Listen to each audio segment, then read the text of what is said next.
His Excellency Ferdinand R. Marcos Jr. Muling nagpakita sa publiko si Pangulong Ferdinand Marcos Jr. ngayong Huwebes matapos ang halos 2 linggong pananatili sa loob ng Malacanang.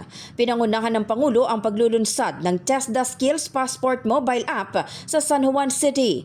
Ang Test the Skills Passport ay isang bagong mobile application na layong pagsamasamahin sa iisang digital platform ang training records, certifications, scholarships at job opportunities sa mga Pilipino bilang bahagi ng digitalization ng serbisyo ng pamahalaan. Ngayon ay inilulunsad natin ang isa na namang reforma upang mas mapadali ang serbisyo para sa ating mga kababayan. Ito ngayon ang TESDA Skills Passport Mobile Application. Isang hakbang ng pamahalaan upang mas mapalapit ang kasanayan at oportunidad sa bawat Pilipino. Sa pamamagitan ng TESDA Skills Passport Mobile Application, may all-in-one na digital platform na tayo.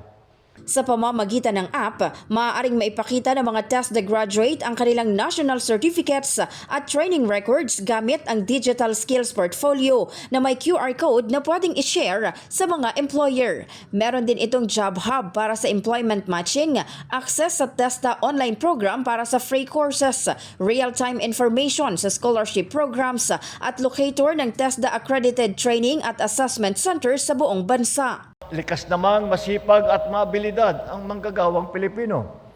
Ang kailangan lamang ay mas maraming oportunidad upang magamit ang kanilang galing at pagsisikap. Sa taong 2026, halos 20 bilyong piso ang inilaan ng pondo para sa TESDA. Ito ang pinakamalaking budget na kanilang natanggap upang mapalawak naman natin ang mga programa sa scholarship at saka mga skills training. Ayon sa TESDA, ang Skills Passport mobile app ay may built-in identity verification at data security features upang matiyak ang proteksyon ng personal information ng mga user. Available na ang application para sa download sa Android at iOS devices. Ito ang unang aktibidad ng Pangulo sa labas ng Malacanang matapos ang halos 2 linggo matapos itong ma-diagnose ng diverticulitis. Pagkatapos dito sa San Juan City, agad na ring nagtungo sa Pasay City si Pangulong Marcos para rin pangunahan ang isa pang aktibidad. Dumalo rin ang punong ehekutibo sa isinasagawang Philippine Telco Summit sa Newport Dome. Ang summit ay pagtitipon ng mga government regulators, telecom operators, technology providers at mga investors upang talakayin ang kinabukasan ng connectivity sa Pilipinas. Inaasahan naman na masusundan pa ang mga dadaluhang aktibidad ng Pangulo sa labas ng Malacanang sa mga susunod na araw. In the heart of changing lives, ako si Brigada Maricar Sargan ng 105.1 Brigada News FM Manila, The Music and News Authority.